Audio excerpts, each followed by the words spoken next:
Hold on to your baskets or any other body part in 4, 3, 2, 1.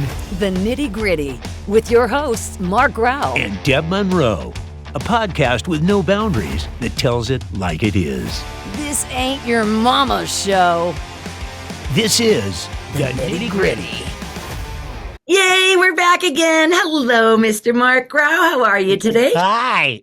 We're all on helium today. Oh my God, I love helium. It's my favorite drug. Must Okay, have something maybe to do with that wonderful election we just had. So, For real, welcome great. to the Nitty Gritty, folks. It's Yep, nice to have you absolutely. back. We got all kinds of cool stuff to talk about today, which is kind of interesting. Yes. Well, kind of controversial today too, right? Like when we're recording this right now, you guys will see this much later on, but the election just happened in the States. Right. Oh, it's so funny because growing up, at least, maybe it's just an age thing, but politics was just not even something I cared about in any way, shape, or form. And then as I've grown, again, I don't know if it's age or it's just the times, but now everybody I know is like so politically driven. They're like lost. I find everybody lost in Canada, in the States.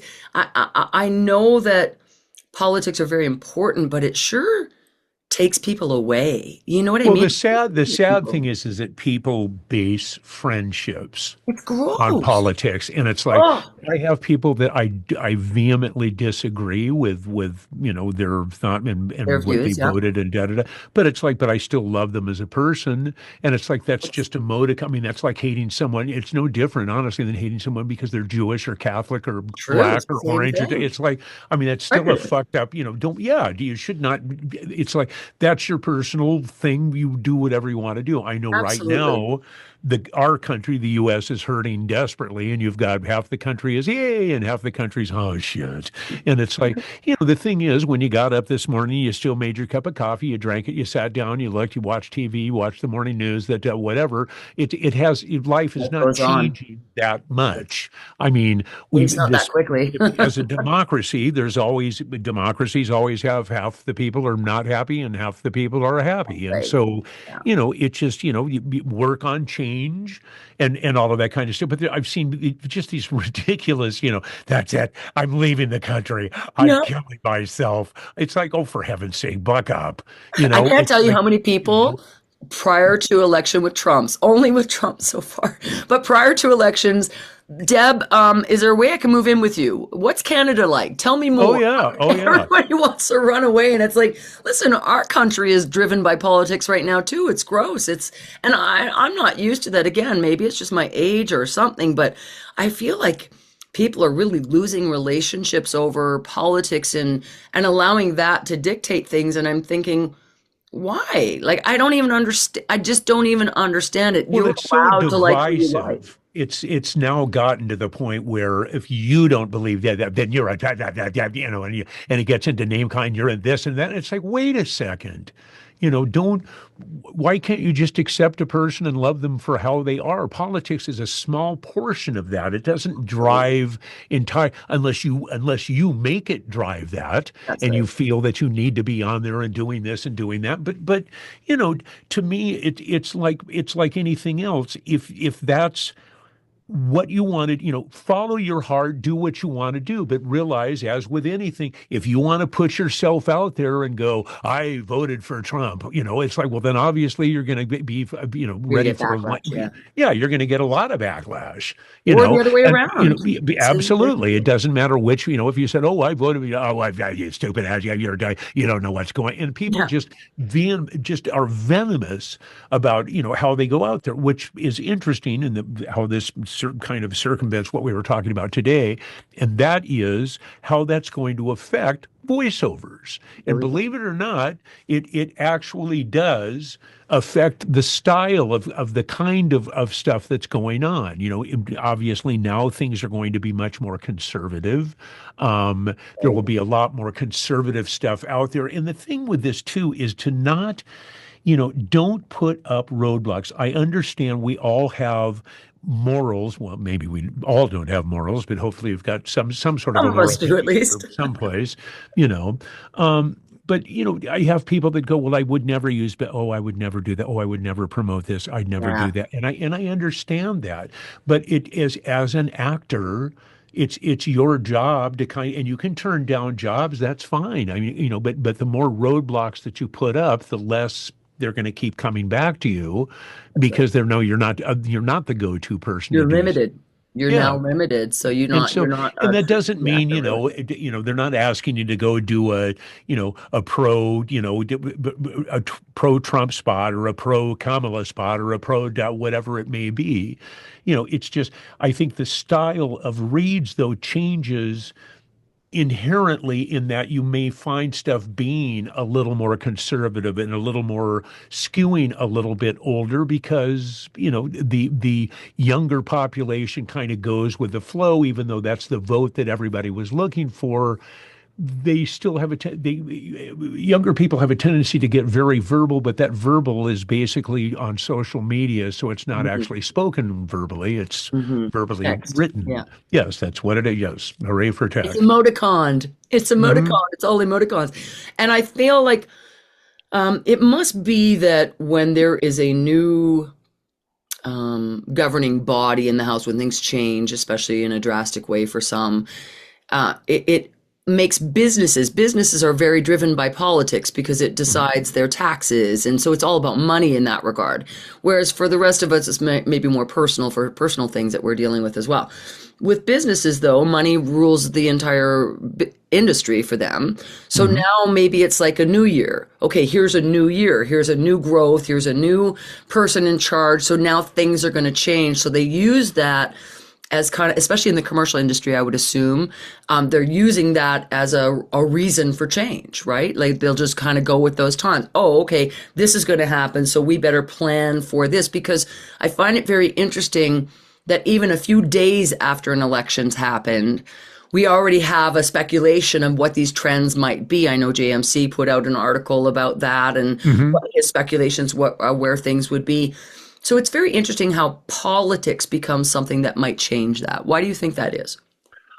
Because I think it's very much dependent on that person, whoever it was elected, their cabinet, the people they surround themselves with. If it's a very conservative kind of thing, you're going to find that the approach to a lot of products and things and products themselves are going to lend themselves more to that. You're going to skew to an audience that probably has more money. That's rather than the popular thing that's younger, that kind, even though, I know all politicians promise, oh yes, they're going to lower taxes and money for it'll be just a miracle. It'll be money for everyone. It'll be manna from heaven, Those big checks that are come in. And it never really works out that way, of course. But I think just the style of reach where it's been very much, and it'll be interesting to see whether inclusivity is that's going to be a still as big a thing as it is, as has been, where, being inclusive and including all of that, I that's going to be a very interesting thing to see where that falls, because voiceover very much follows social trends. Yeah, exactly. And it's like, wherever that trend is going, that's kind of, because you're trying to connect with whatever that audience is. Yeah. And so if that audience becomes more conservative, you're going to try and connect with that. If it's older, you're going to try and connect with that. If it's younger and more diverse, you're going to try and connect with that. So it's going to be, and the bottom line is all commercial, all companies are trying to do is align themselves, with a company that basically, that their message is getting across to the right people that they can make money off of, and that they're not excluding a specific audience that they can make money off of. That's right. And then how do they impact them? And it's very interesting because when I think of, I'm the furthest from a political person, period. Like I avoided even listening to it in class. Like I don't know why politics has always bothered me, in a sense of, I feel, and I know this is a wrong statement, but I feel powerless in the sense that I feel most politicians, when they probably come into politics, not probably by the time they're a prime minister or a president, but when they come into politics, they probably have really good Intentions. and Yep. intentions. And I think it's almost like a lot of big actors, actually. I think they come in with really great intentions, then they get lost in the system. They get lost in the system where they realize, especially in politics, they don't have as much say as they think. It's a governing body. It's not a one person. Well, and that brings up a very interesting thing that all of these people with, Oprah Winfrey and Beyonce and George Clooney and da da da, and the bottom line is nobody gives a shit. Sorry, but I mean, you are an actor, you are a personality, you are whatever. Nobody's going to go out and vote dependent on what you say. And I think but isn't that crazy how it does influence? Like, so Taylor Swift is a good example where she's just got the world by her foot right now. Sure. She decides to go with Camilla, and yet Camilla doesn't win. And so I thought, I just made a guess that, her being as influential as she is now will get a lot of young voters because she has a lot of young audience. And yet that didn't seem to be where things went. So it's interesting that people would vote for someone based on someone else's decision instead of their own, which is what's wrong with politics. I feel like it's like, and I'm stepping on toes here by saying this, but I feel like it's like the Bible, and I mean no disrespect in any way, shape, or form here, but the Bible is the Bible, but everybody has a different interpretation of that. Absolutely. Scripture. Sure. And so it doesn't make anyone wrong because it's from one solid book that everybody's making these interpretations from. Same with politics. Everybody has a different side to it, but it gets construed, it gets misconstrued, it gets changed, it gets rearranged. And so I try to always, it's like sports too for me. I'm always voting for whoever won. KK, that's who I voted for. But it's the same thing as sound bites. All of those can be interpreted however you want. If you take it you can make it, I mean, working in radio, it was always like, we're number one in the market with, men that have had vasectomies at 3 a.m. on alternate Tuesdays. Exactly. We didn't tell you who we're number one with 58 or something. It's like, what? And it's like, there's nobody raised it. Yeah, see, right there, so it's like, well, okay, technically, right. So that's why these people are, well, we're number one. And it's like, sure you are, so but the thing is too, is that for people to realize that, don't back yourself into a corner and just go, oh God, life is over. Life will go on. We will get through. We will continue with life. That's the human element. It's just, the thing is that will we need to change with the times? That we will see as things progress. But stuff is going to be more probably family oriented because it's so you're going to see more commercials that are very much family, mom, dad, daughter kind of thing, and inclusive. Probably less. Now that this is bullshit, and I will get crap for this too. Probably, I don't know if you'll see as many gay commercials, possibly, because only from a standpoint that, again, that administration that's handling is very, that's true. They're very anti, aren't they? But that being said, the companies don't necessarily follow that because they still realize there is a market for that. Well, they have to hit their demographics, period. That's what they're looking. All they want to do is sell. It has nothing to do with being politically correct well, we support you. It's how much money can I make off you?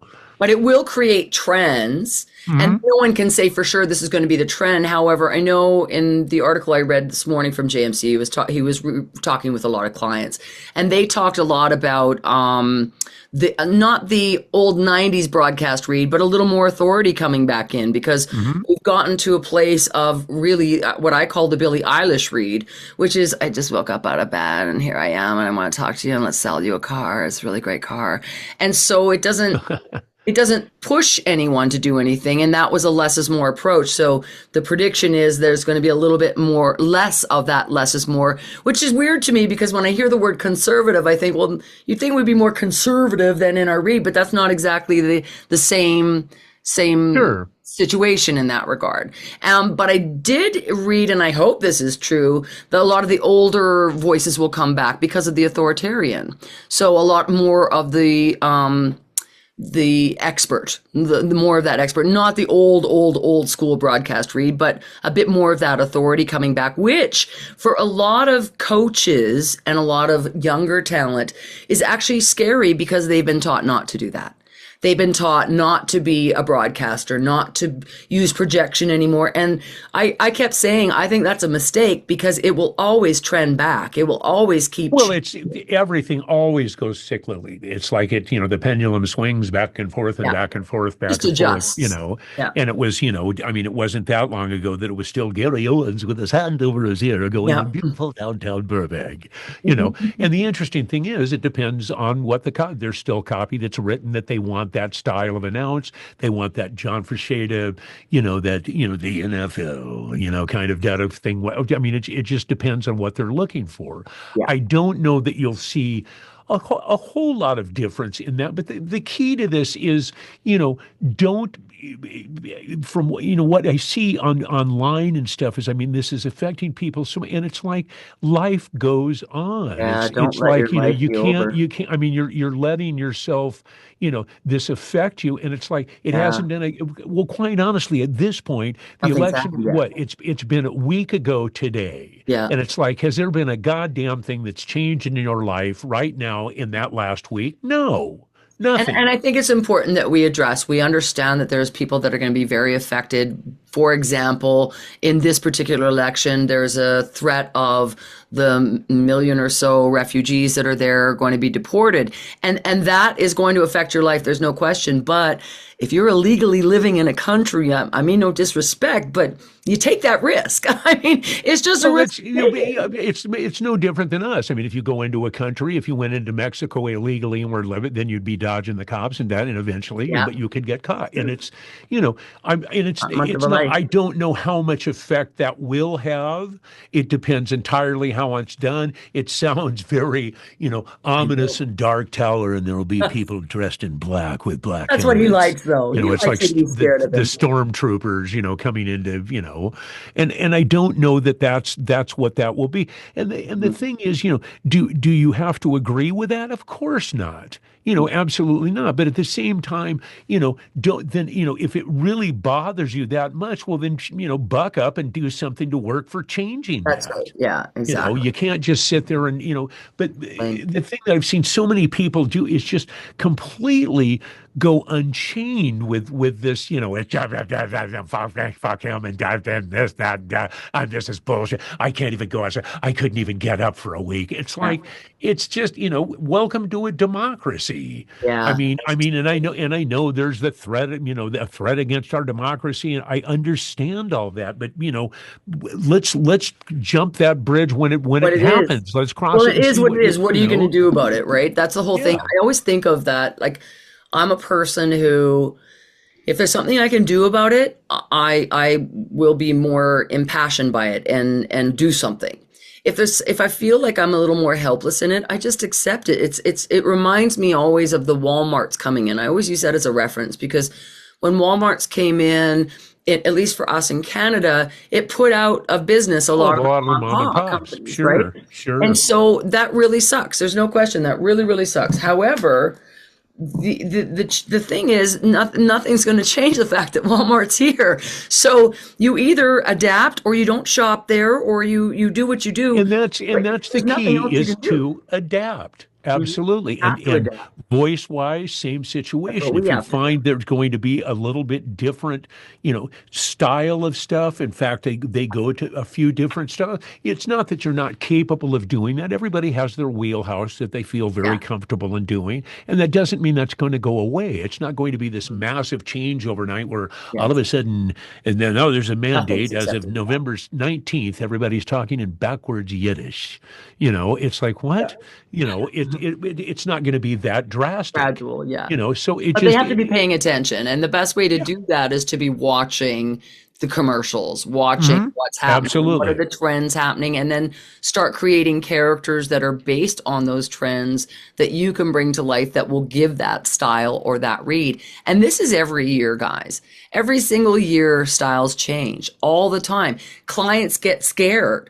Okay, this style must not be working. Let's try this. And that's kind of what happened in the 80s and the 90s when The they were interesting all when announced. just watching that morph. A great example is Howard Stern. When Howard was doing doing terrestrial radio, it was all, lesbians having sex on the air and this and that, and very, and just pushing that limit as far as you could. So the FCC was going, Federal Communications Commission, just like, oh my God, and finding him and, just, now, because he's on terrestrial radio, you don't hear any of that at all. But what the guy has done is morphed into a phenomenal interviewer. Yeah. And he's become really, really adept and very, very good at interviewing people, because he's kind of moved from that thing, realizing that terrestrial radio, it's, the 7 dirty words. Well, nobody cares. There's no such thing as shock value anymore. And he used controversy to get him there. And it worked. Yeah. It worked really well.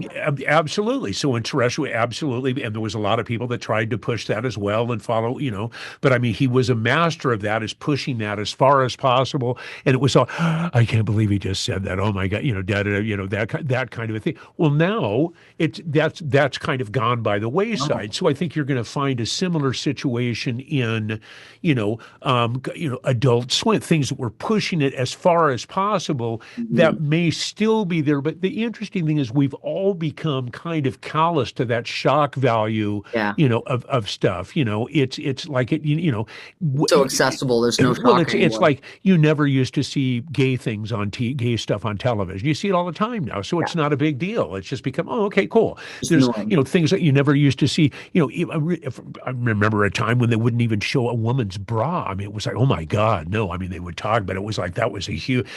Now they basically show everything, but and show. If a woman's having a period, I mean, it's like, and they're very descriptive about it, and this and that, and I mean, it's like, so it's all it's changed dramatically, and not that's not shock value. It's just that things have changed where people become more accepting and go, oh, okay, cool, yeah, not a big deal. This is what it is. Yeah. And when you find that in one thing I'm excited about, I think, in the commercial world for me is I think we're going to see a lot more. What I would prefer to see, which is more, and it's not about controversial ads, but more edgier ads.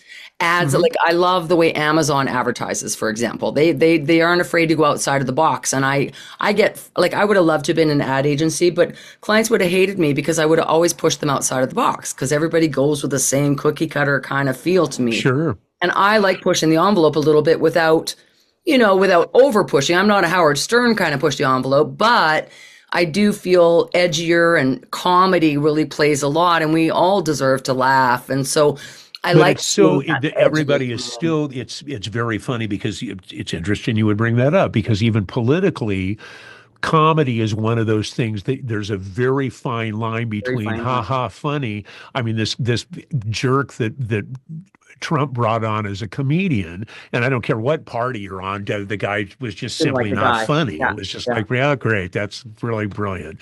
I mean, he just was not a funny guy. Yeah, at least to me. But so there's some comedy that works. I mean, if you look at even at Saturday Night Live, sometimes they hit it and it's funny. And most of the time anymore, it just isn't funny. It's like, okay, that's great, ha ha. I think, I'm not sure. Oh, true. So I think Apple started the first really, I always go. We used to lovingly call it retarded haiku, where it was like, what?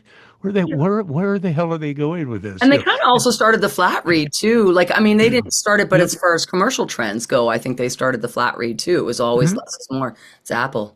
It was that stuff that had nothing to do with the product at all. It was just this crazy. And you'll notice there's a lot of commercials out there now, especially comedy wise, where the first half or 3/4 of the commercial has nothing to do with the product. You don't know where it's going, but you have to. And this is a thing too. You really, really need to look at that copy. Read through it, and I call it road mapping, but look for it. Is there a joke there? Yeah. If there is, look for it. Don't just gloss it, because I a lot of the time when I'm coaching, I go, okay, Detta, is there a joke? Is there a joke in here? No. And it's like you're glossing right over it. There is here. It's right there. You're not bringing it out. Yeah. It's the same thing with animation. A lot of people approach animation, and if you're not making the kids laugh, there's really not much point. You've got to really find a way to bring comedy into, especially animation. Video game, not so much, but animation for the little kids. Sure.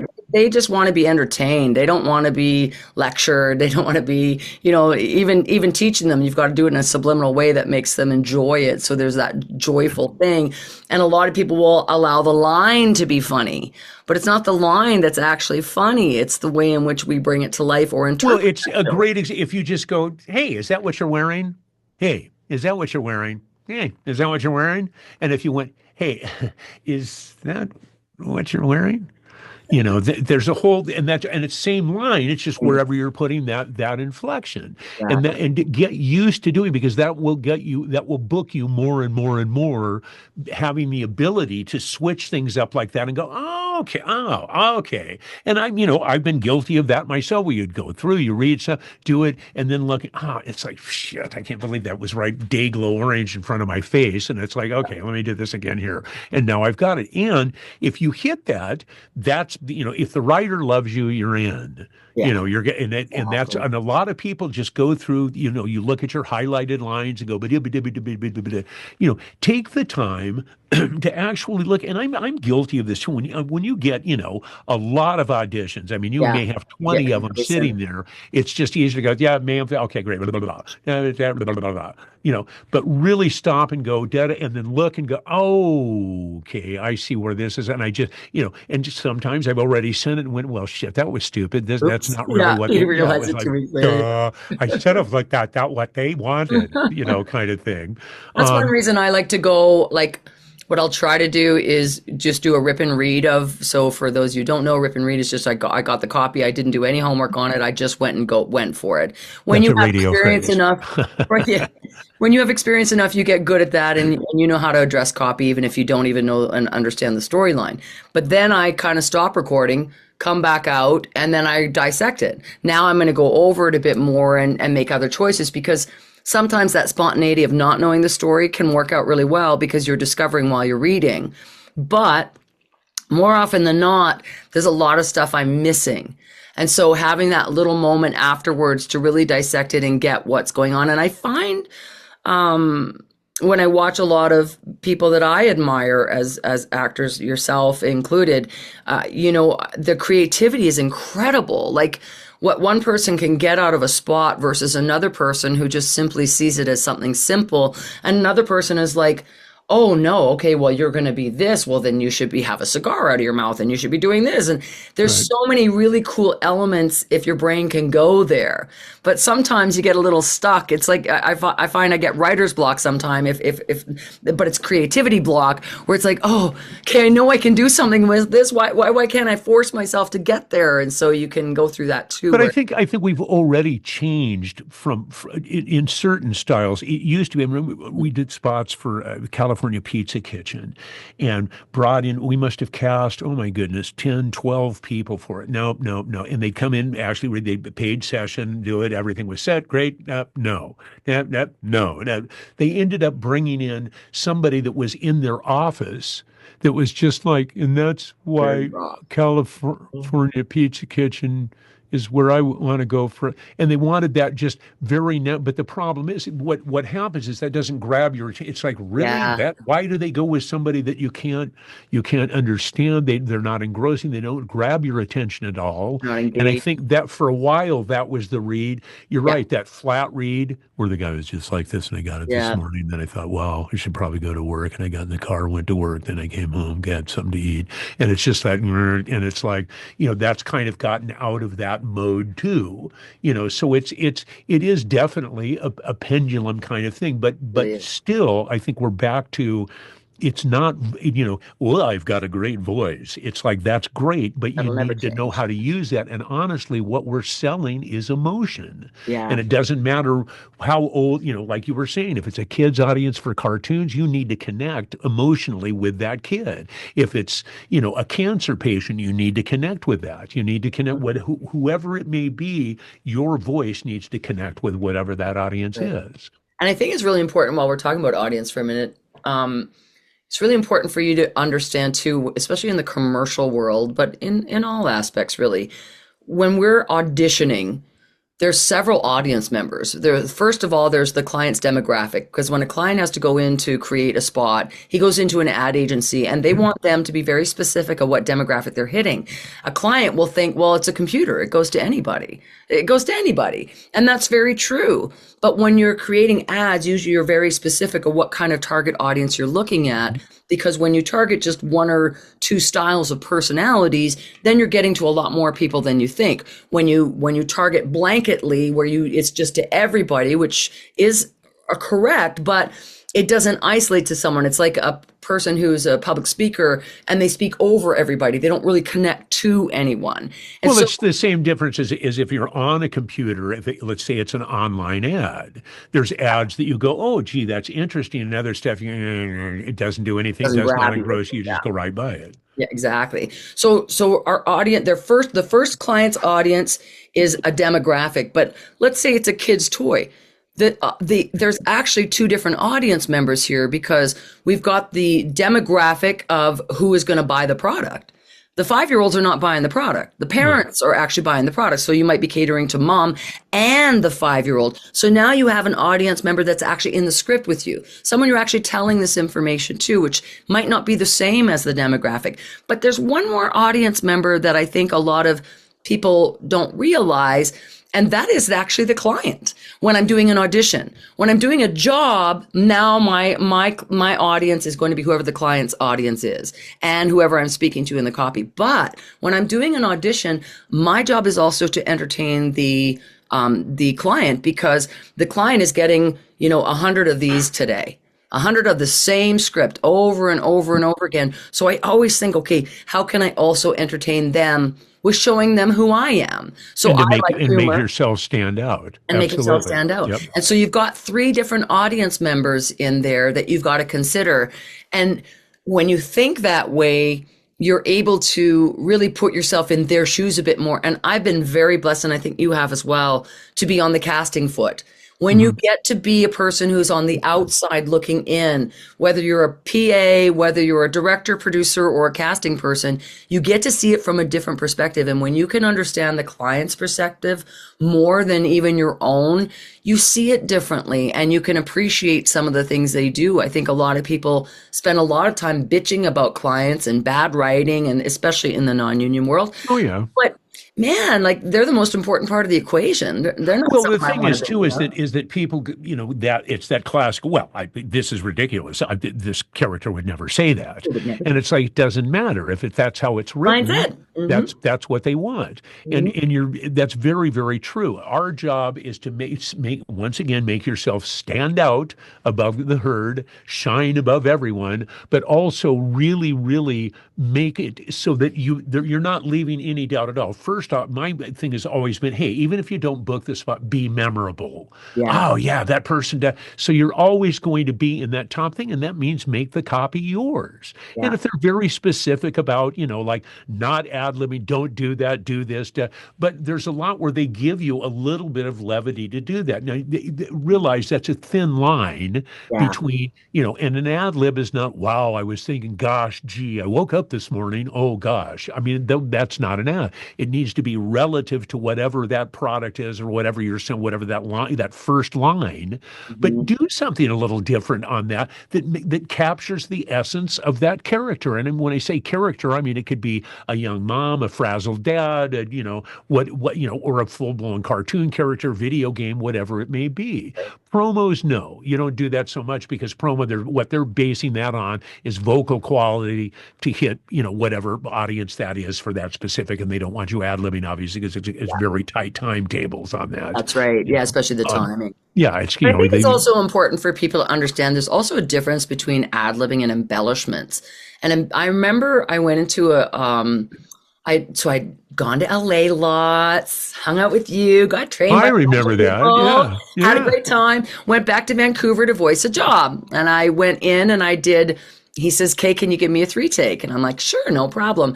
And so every take, I use the same lead in line. So for those of you who don't know, a lead in line is just something you say to get you into the copy that is not part of the copy. So I think I probably used, let's say, the word, you know. And at this point, I didn't understand change up the lead in line. So I was using the same lead in line 3 times. So I went, you know, and then I'd say the script, you know, and I'd say the script. And the director goes, very rudely, I might add, he goes, can you tell me where you know is in the script? And I'm like, oh, I'm sorry. I was just doing a lead in line. Now I'm thinking, I've got all this knowledge. I'm so advanced. They should know. They're Vancouver. It's a major market. They should know what the hell a lead in line is. And so I'm like, wow, he doesn't even know what a lead in line is. He says, can you do it without it? And I'm like, wow, okay. So I learned really early in my career to be careful with ad libs because it pissed this guy off. So what I did was I thought, okay, but for me, I still need that lead in. I really loved learning about the lead ins. It really worked for me. So what I started using after that was just sounds.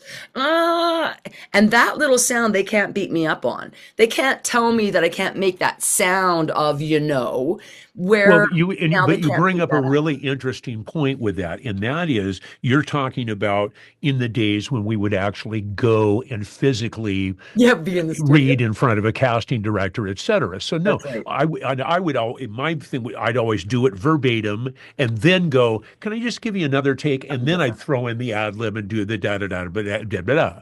Right. Now, because we don't have that basically, you know, where it's, I wish we did. But it's now you're limited to being an MP3. So again, if you put that in, now that's the same thing though. And you're absolutely right. If you're doing 2 takes, don't do the same thing, you know, because then it just sounds like, well, that's not creative. It's not particularly funny. It sounds like you're struggling to do something, or the script, you know, the script isn't good enough. You need to change it. Or they might have loved the first read you did, but because you did the same read the second time, now they're going, oh, they have the range. Yeah, forget it. Yeah, that's absolutely. So, you know, do that. But if you're going to do and the whole thing with an ad lib, to me, it's a natural progression in whatever your vocal style is, whatever that spot is, it fits within that. There's certain pieces that an ad lib does not necessarily fit, but a lot of the time, if the point of perspective is like, you know, gee, wonder what Bob's doing in there, you know, and it's like we're listening to thoughts in your head. Then of course, because things are going to pop in, you're going to change it and make it yours, and that's fine. But work on that specifically. Don't just let it go and go, okay, yeah, I've got that great. A lot of people don't think in those terms as far as ad lib, and that can really, really help you out with the character. It can also immerse you in a character. And when I say character, it doesn't mean an outright cartoon, video game. It can be a very natural person, but there's all kinds of, you know, is the person elegant? Is he, you know, blue collar? Is it mainstream? Is it dad? Is it a mom? Is it, you know, a family unit? Is dad frazzled because he's driving and the kids are going nuts? Or is it mom?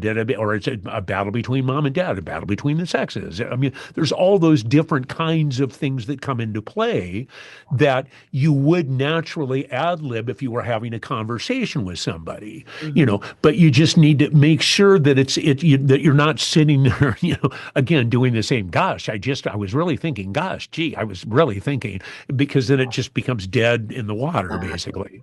And embellishments can also be elongation of a word. So you're still honoring the script exactly as it is, but you're giving different emotions and context that allows it to embellish that word, that lifts it off the page a bit more. Another place not to ad lib at all is audiobooks. Embellishment, no problem. Right. Audiobooks do not ad lib because those books are written exactly verbatim for a reason. Well, or medical explainers or medical something. Explainers, yeah. Gee, I was thinking if you just looked down and went, wow, what's that thing on my arm? You know. Did I just change this to penis? Isn't it okay to call it a penis? Probably not. Yeah, I don't think they'd be overly understanding. And you should, you know, you should know that. I mean, of course, you know, that's now, but that's a very, very true factor. It's just that now, because of the fact that we very rarely get to meet the person in person, that it's all done via computers. You need to do something that really is going to stand out. And that goes back to, again, if things are changing, politically and da da da, and the reads are changing, look and see what that is. And if you feel free, like this may be your big opportunity to start throwing in ad libs where you haven't been doing that up to this point, and start doing, I mean, the worst possible outcome. You don't book the job. Okay. Exactly. I mean, it's, the voiceover police don't show up at your house and go, wait a second, you fuck up our script, get against the, I mean, that's not going to happen, A really good way for you guys to figure out what is being ad-libbed by an actor and what isn't is a lot of times. So for example, I'll get auditions. Those scripts I hang on to. I'm a bit of a hoarder, so I hang on to my scripts. I hang on to my audio files. I'm a little bit weird that way. But if someone else books it, I listen to it. So I'll compare with the actual script and listen to the actual booking. I myself am doing that just to see what that style was that they meant, because I like to go back and read the specs. But that's awesome too. But that's a great way for you to learn figure that out, why they booked that person and what it is they're looking for to book. And for me especially, it helps me also as a coach, because this is what this client means by conversational, whereas this client actually likes a broadcast style that's conversational, et cetera, et cetera. It's always different. And I find that the same thing with, I had a friend once who was very hard of hearing, so she needed subtitles when we were watching shows. And at first, I'm like everybody else. I hated it. Like, oh, God, no subtitles, no subtitles. Now I can't watch anything without subtitles, because what I've learned is there's a whole bunch of ad-libbing that happens from the actors that you don't realize, because the subtitle is taken from the original script. Right. So that script is given to whoever who translates it into text to allow subtitling. And that's what they do for a living, kind of thing. They grab that and transform it. But that's from the original script. When you watch the original script, and then you'll see the actor change that word to be something different. They embellished a little bit. In film, we get that liberty because the directors do love that. And I think also in animation and some gaming and a little bit of commercial work, they do love that. Like, I'll never forget my coaching partner, Ellie, said one time, she goes, the director needs you to be better than he is. And I thought, that's a really good point. The director needs you to do their job. They want you to be so good, they don't have to direct you. Sure. They want you to add your own things that they don't even have to. And it's not just ad-libbing, guys. It's, like I say, the embellishment. No, because it makes them look great. Makes them look great. And they might not know what they're doing. Just because they're directing doesn't mean they're Well, if you look at a show, again, like Curb Your Enthusiasm, whether you've watched it, if you haven't watched it, watch an episode of it, because the crazy thing is they don't give you, here's a script, this is your character. You say, okay, your call time is 5 a.m. Tuesday, show up, okay, this, and they'll be a roundabout, okay, this is kind of what's happening. He's going to walk in, he's kind of pissed about this because that's not what he wanted for dinner. They brought him the wrong thing, You're a patron with him, you guys are discussing, blah, blah, and let's go and see what you got. And it's on, and boom, it's on you to just kind of fall into that. And that's where that natural progression of, okay, if I was in this situation, what would I say? But put yourself in that mode. It's like if you have a sibling. Well, obviously, a conversation with a sibling now that you're adult is going to be much different than what it was when you were young. Yeah. Same thing with a parent. It's going to be a much different kind of conversation. We had that conversation earlier, with when you're younger as opposed to when you're older. Yeah. A much different conversation if it's a girlfriend that you're confiding in that you wouldn't confide anybody else. And a different conversation if it's a guy versus a girl, even versus a non-binary. And there's a little bit of the sexual tension there, that kind of it, because it's a male, female, whatever, or whatever it may be. Yeah. But that all comes into play as to whatever that character is. And honestly, even if you're talking about high blood pressure or diabetes, it's like, think in terms of, okay, who would I be talking? Am I talking to a best friend going, hey man, I know that you're going through this, so there's compassion? Or are you just kind of, needling them a bit, like, best girlfriend, you guys are like looking in the closet and you go, see, I can't believe you haven't worn this dress. Really? Put it on. No, I don't like that. God, you look like $1 million in that. No, I know. I look like a slutty hooker. It's like, and it's stuff that you wouldn't say to anybody else, but but it's stuff that comes through and makes it very real, and it makes you stand out from everybody else. Well, because you care about it. I think a lot of people that start in this industry think it's voiceover, which as much as we use VO as our term, I hate it because to me, voiceover is what I was trained to do, which is a broadcaster. And that's you're voicing over copy, you're voicing over visuals, you're voicing over, where I had to learn, no, I'm allowed an opinion. In fact, I need to have an opinion. I need to know where I am. I need to have a feeling that I'm actually in the story versus just relaying the story. Now, I might be third person, but why am I the expert relaying the information? And a lot of people will read with insecurity, but a lot of us as actors, we have to be secure in our context because we are the expert. The listeners are trusting that we know what we're talking about. So if we show insecurity in our delivery, then that's what we're going to feed them. And I think people don't realize I love the commercial world because I think sales are extremely effective. And if people would understand sales are effective only because you believe in the product. I could tell you about a shampoo that I love. And I would give you this big, long story. And you would want to go get that shampoo if I told you my big, long story, because it's just a passionate story. You can't help but want to try that dang shampoo. And so that's what effective sales is someone really believing in their car. And having that passion about it, because that draws you in. And having that passion about it. Absolutely. And so you have to voice all the stuff that you are not passionate about. But your character is. The character has to have a storyline that connects to that so that they have some kind of passion. And passion can come subtle. Passion can come over the top. Passion can be in any way, but it's a believability. And that's where when we were trained as broadcasters, we were literally taught not to have an opinion. You were supposed to stay neutral, hit keywords, linger everything. They never taught us to linger, but that's a big difference between an announcer and a real read. But that brings a really interesting point too, is that look and see what that character is and what it's like. I run into this a lot with coaching guys with like, oh yeah, I do this, a pirate voice. And it's like, okay, great. So they do the pirate voice and it's okay. But the difference is, are you the pirate captain of the ship? Are you the first mate? Are you one of the stupid just sailors that's kind of on there helping out? So in other words, are you in command of what's going on, or no, you're following orders? And that can lend over into, Call of Duty, kind of games, all of that kind of stuff.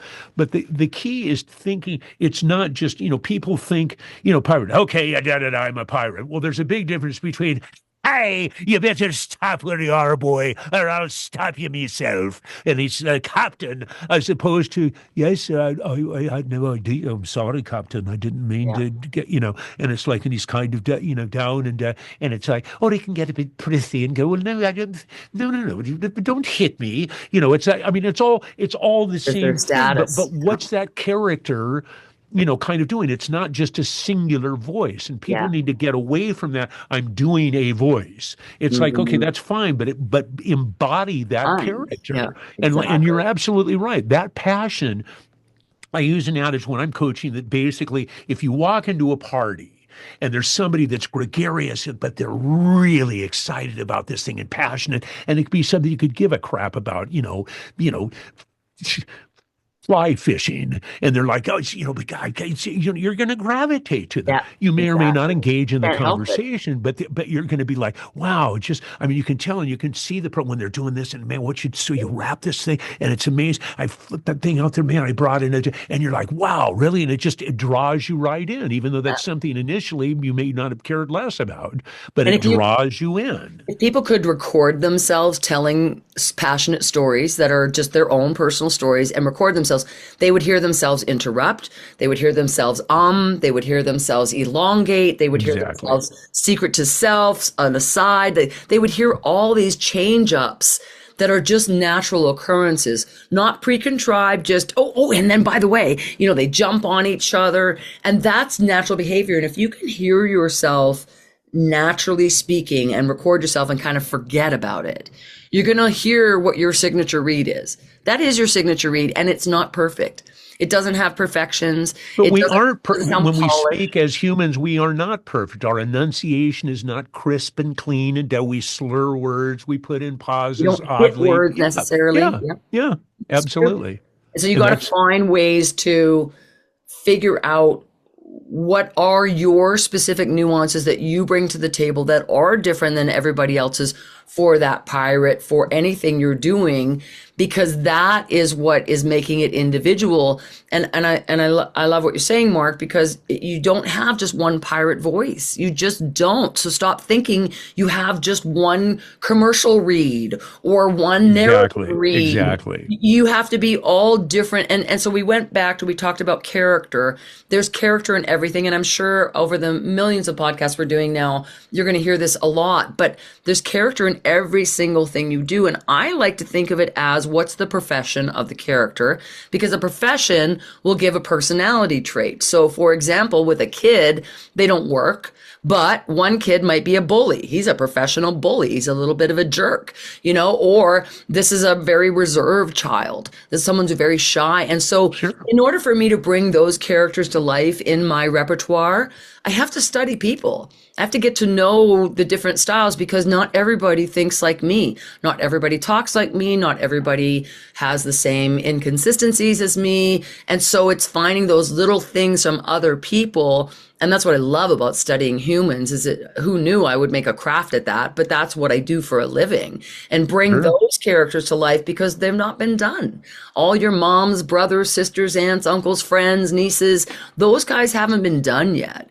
And so listen and watch their physicalities. How do they physically hold themselves? They don't just stand there and And talk. physicality is a big part of it. Big time. Absolutely. And guys, there are people that don't move their body when they talk. I'm very expressive, so I move my body when I talk, but there are people that don't, Yep. but they sure move their facial expressions. You're going to see them snarl, and their eyebrows move, and their nose moves. And so if you're not doing that with your characters, no matter what you're voicing, you're probably not letting go. And that's that letting go thing you're going to hear about a lot. And the letting go is to me anyway, I think one of the best ways to think that you've let go is you don't have a clue what you just did. I have no idea what I just did, because we tend to even teach it, learn these tools, learn how to dissect it, learn to do this, but then you got to throw it all away. And when you go to the script, you've got to just trust your mind knows what to do and go for it, because it still has to sound spontaneous, like it wasn't pre-rehearsed, that you don't know where you're going. And so that takes a lot Well, of that's and one of the things to do too is as a practice exercise is to put emphasis on different sets of words and sentences, because we all have a natural cadence for us, natural volume, pacing, all of that. And if you do that exactly, if you're doing two takes, then those two takes are going to sound exactly what most people do is get loud and soft. Yeah, And it's like, exactly. hit a different set of words, sound different, experiment, play. I mean, it doesn't, it's like, so they throw the thing in the trash and go, this is terrible. That's fine. But show, you've got this repertoire, you've got the ability to change up, because our job, this entire business, our entire job is to give them what they are looking for. That's right. It's not me going, well, I'm This is glad what you I came to want. me because this is what I do. It's like, no, it's like they're hiring you because you are bringing to life what their vision Yeah. is. And that's the key to this. And Yeah. so that can change now. It may be a different vision. It may be a this or that. But again, feel free to come out of your shell. It's no. I love guys when you go, okay, now give me a lot of smile. Okay, and I am, and it's like I'm looking at you're not smiling at all. Oh, You're yeah. still completely serious. Physically smile, man. Yeah. Now, and again, a lot of the time it feels out, it's resonating out of your ear bone. So you're thinking, oh, this is stupid. It sounds ridiculous. I feel like I'm a car salesman. Hey, what's it going to take for me to get you this car today? Start there and then pull back. Way easier to pull back from a character and go to, but you can't with animation video games. You can't go too far.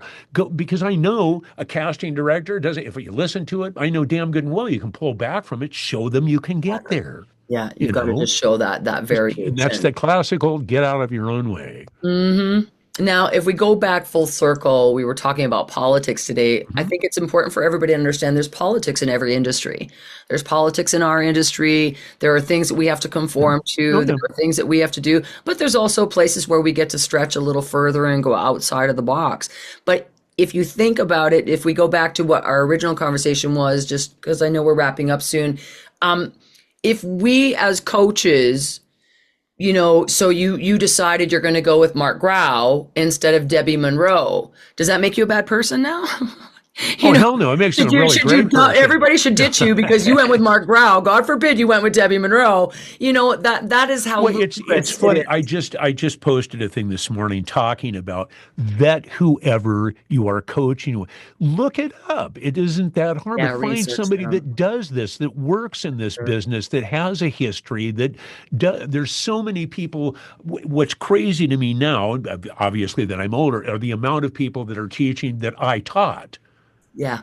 And again, there's nothing wrong with that, but it's like, then there's a whole bunch of people that you've never, it's like, seriously? And all of the promises of, I could show you how to make, now it's all about the algorithms, but I can show you how to make millions on the pay to play sites. And it's like, well, if you were making millions on the pay to play sites, you wouldn't be pushing this online, would you? Well, you wouldn't have any time to if you were making millions. Well, it's just silliness. And so, vet whoever it is and really look and see is that person been around a while? They've been working, and it doesn't mean, oh, you're a dinosaur. It's like, no, that utilize that wisdom. I mean, you've seen all the trends, you've seen the changes, you've been there, you've lived through it and made it through it and done very well through it. So there must be something there. Exactly. I think it's very important. I think we'll do an entire episode on choosing a coach because I think there is me.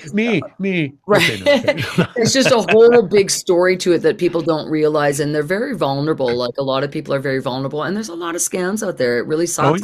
A lot. You are researching a lot, and that's never changed, and that will just keep growing. And just because they're the most expensive doesn't mean they're the best either. Find the one that works best for your personality. That is the most important thing, because not every coach works great with every personality, and that's as simple as it is. I have no problem with the talent who I'm just not getting through to. Hey, Mark, I'm not getting through to them. I really think this is a place that you can, or this person's very stubborn. Sure. Hey, I need someone who can be more ballsy with him, or whatever that might be. I know I get a lot of talent because people don't want to tell them what they want to tell them.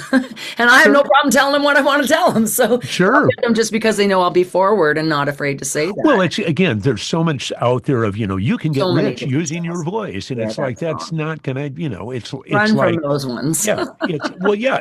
Exactly. And there's a lot of people starting out. It's like, especially with the internet, it's nothing to you can look and really see what's going on. And I think that's, that'll go listen to the stuff they're doing and find someone who cares about your results as well. I think that's really important. I think it's easy to say and not easy for a lot of coaches. We're very busy. A lot of us are full-time voice talent as well. So we stay very busy, but they should care about what's going on with you after the fact, and finding someone that really takes you under their wing. And again, a suiting personality will really help you shine, because you'll feel more comfortable to be yourself. And that's really the key, is finding out who you are and bringing that to the table. Well, the best thing to me is when somebody goes, you tell them something, they go, wow, that's so cool. I never thought. That's awesome. And it's like, light bulb, ding. And it's like, there you go.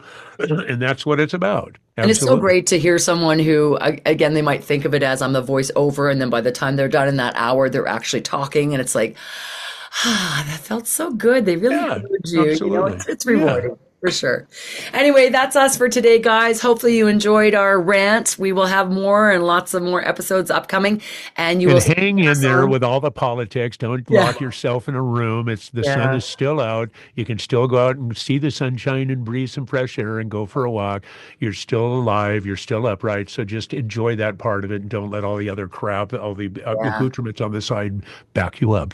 And respect the fact that if you're allowed your own opinion, so is everybody else. Don't judge anybody for their choices. Just let them be who they are. They don't have to affect you, so don't let that affect you, and don't let that affect your relationships going forward. Amen. There you go. Till next time, everybody, I'm Deb Monroe. I'm Mark Grau, and this is The Nitty Gritty. A podcast with no boundaries that tells it like it is. This ain't your mama's show. This is the Nitty Gritty.